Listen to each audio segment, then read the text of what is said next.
Welcome back to another interesting tutorial about Photoshop tips and tricks. And in today's video, I will show you how to make transparent background in Photoshop. Let me show you how. The very first thing you want to do is to go ahead and come to the top right here. Click on File. The next thing you want to do is to make sure you click on New.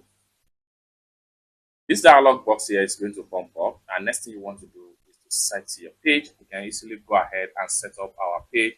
So come to the presets detail right here. Enter your project title. I can call this a transparent. Okay.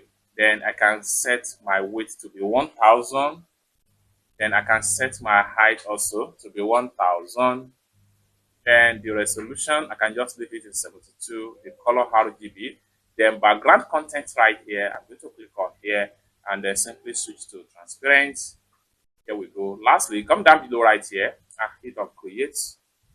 And in a few seconds, it's going to create you a clean, transparent background, just like what you see right here.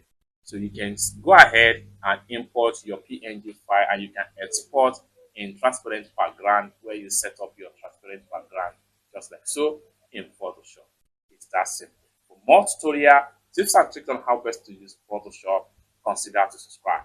Thank you so much for watching and I hope to see you in my next video. Bye for now.